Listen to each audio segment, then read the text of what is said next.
So I want to start this off by saying I'm super excited to make this video today. So a couple days ago, I found myself in possession of this right here.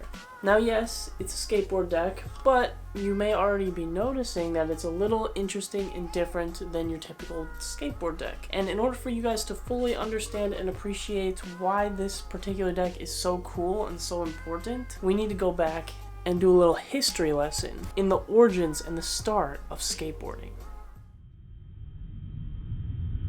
Race, that is Henry Hester, who fell on the first run.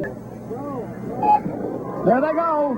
Oh, Henry Hester's off to a great start. So I'm going to take you guys on a little bit of a journey today back into the origins of skateboarding, back when there were really two main types of skateboarding out there.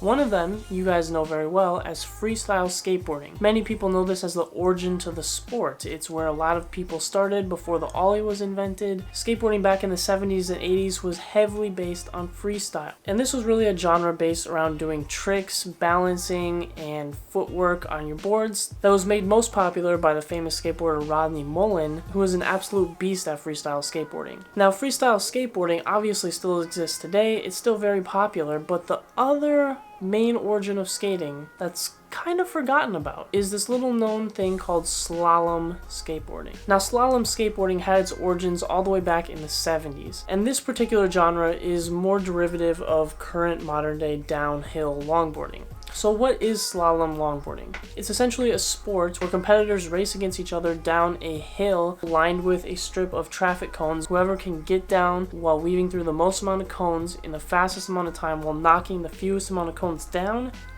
is the winner of the race. And this was very popular in the 70s and early starts of skateboarding, but then it kind of died out a little bit and it wasn't really covered or seen for a couple decades. And it wasn't until the early 2000s that it made a bit of a comeback. Around this time there were a few popular slalom skateboarders that reappeared into the mainstream media, and ever since then it's been a small little sector of longboarding and skateboarding that not a whole lot of people know about, but still continues to hold races nationally and have worldwide championships, and there's a very strong and passionate cult following of slalom riders around the world. Now, how does this all relate to this skateboard right here? Well, let me tell you, this was one of the first mainstream, very popular slalom boards in the 1970s, and it became very popular, and it was created by someone you may know as Powell Peralta, that whole brand.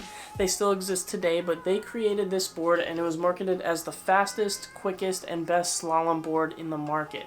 Now, it has a very interesting design compared to a lot of modern boards. So it has a sheet of aluminum covering the bottom, a sheet of aluminum covering the top, and one layer of wood between the two sheets of aluminum. So a very thin board. And another interesting fact, you can kind of see the bend of the board. It bends like this. Something you see in a couple boards, but definitely not as mainstream across all of skateboarding as it was back then. The other thing to note about slalom boards, and this one in general, are they are typically longer than cruiser boards, but a little narrower. Now this particular one is a vintage board, and it's actually worth quite a bit of money. This was a signature board for them back then, and it's kind of rare nowadays. It's the 70 kilogram rated model, and these boards have sold on eBay fully complete with the trucks and original wheels and everything, upwards of $1,000 and $2,000. So unfortunately, under the special circumstances that I received the board, I did not have time to go out and buy myself a whole slalom setup, and I'm actually only borrowing this board. So it's not mine, but I wanted to make a video highlighting it because I thought it had really cool skate history, and it's just something you don't see nowadays being shown a lot on YouTube or really anywhere in media. But what I do have are these trucks here from a surf skate that I was sent a long time ago. These are my turniest trucks. But with that being said, guys, let's go try this thing out.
So there you guys have it, an extended look at a vintage 1970s slalom downhill racing board. I had a lot of fun trying it out. I know we didn't have the perfect slalom setup, but it still performed really cool, and I was really surprised at how good a deck could be that's literally like 2 millimeters thick. The aluminum was cool, it had a lot of grip, it turned really sharply, and it was very flexible and absorbed a lot of shock and stuff from the road. Happy I got to try it out. Hopefully you guys found it interesting and learned a little bit about some vintage skateboarding, and maybe this was your first time hearing about slalom longboarding like I just recently learned about it. But anyways, hopefully you learned a lot and had fun. If you liked the video, hit the like button and subscribe. I'm gonna keep making awesome content like this. I'm gonna see you guys in the next one. Peace out. Have a good rest of your day. Keep skating, be awesome.